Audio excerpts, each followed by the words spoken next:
There's no such thing as sight reading. And Clyde Barrow of the famous Public Enemy era bank robbing duo of Bonnie and Clyde was a saxophone player. And from all accounts, he was a very good saxophone player. His saxophone was his prized possession, and he took it with him everywhere he went. His favorite saxophone player was Jimmy Dorsey. His favorite song was My Melancholy Baby.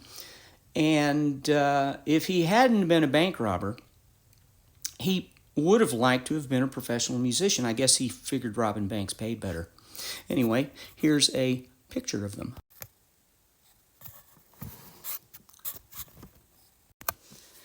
Now, these two were always interesting to me when I was a kid. I was kind of a gangster nut, but the Bonnie and Clyde grew up around this area, Dallas-Fort Worth area, and marauded all around here. They robbed a lot of the banks around here that I'm familiar with. And I even knew people when I was a kid that ran across them from time to time. When they were out on the run, a lot of times they couldn't stay in a hotel. They'd just camp out in some farmer's field. And sometimes people would recognize them and take them out a picnic lunch. For a while, they were kind of folk heroes, at least at the very beginning. People didn't like the banks much back then. But a lot of times the reason people would notice that they were camped out was because they would hear a saxophone coming from the field. That would be Clyde Barrow out practicing his saxophone while on the run from the police.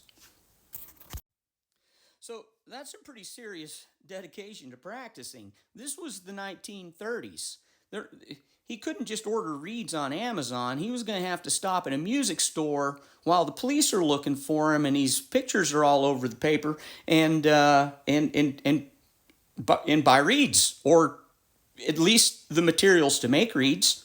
Also, when they were running, they would change cars. They'd have to steal a new car every few hundred miles to make sure they weren't recognized. And when they would change cars, they had this stack of license plates that they took off of cars that weren't stolen, and they would replace the license plate. That way, the license plate would be from a car that hadn't been reported stolen. They also had to move all of their equipment and luggage and all of their trade materials to the new car. This meant risking being caught. Sometimes there were 5 of them, right, together. I don't know if you've ever seen the inside of a 1930s Ford, but there's not much room in there. And every time they would switch cars, a saxophone went with them.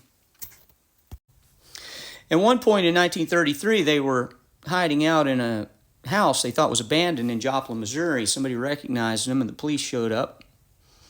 And there was an altercation. A couple of the cops were unalived. They had to flee the Barrow Gang in a hurry, left most of their possessions behind, including a camera with some camera rolls. That's where a lot of those famous pictures came from, like the one with Bonnie holding the cigar. But what they didn't leave Clyde's saxophone. He took that with him. Not long after that, they were hiding out again at a motor inn in Platte County, Iowa. And same thing happened. They were raided by the police. This time it was a pretty violent one. Most of them were injured. Clyde's brother, Buck, was injured in the head, which eventually unalived him. Buck's wife, Blanche, had glass shattered in her eyes and was blinded. She ended up blind in one eye for the rest of her life. I think there were 5 of them at the gang at that time. I think most of them were injured, and you can imagine they left most of their possessions there. But what they didn't leave Clyde's saxophone. And so you can imagine in a situation like that, you're only going to take the necessities. And in Clyde's case, he had a pew-pew in one hand and a saxophone in the other. A few days after Platte City, the police tracked him down, cornered him in a field. They ended up capturing Blanche and Buck.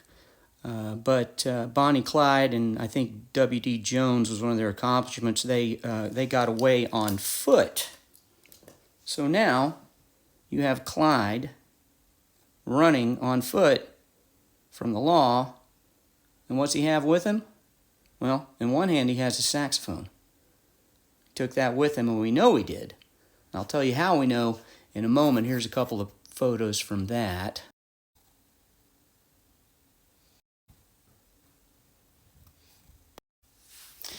So the following May, Frank Hamer and his posse tracked him down in near Gippsland, Louisiana, and that's where the famous ambush took place. And after the ambush, they recorded the scene in photographs, and they removed all of the materials from the car, and you saw a lot of tools of the trade. There was money. And propped up right up against the bumper of that 1934 Ford V8 was Clyde's saxophone.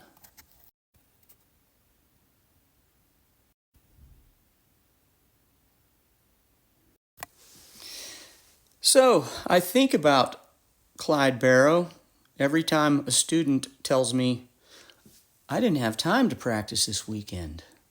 I haven't had time to buy new reeds. I can't take my saxophone with me. There's not enough room in the car.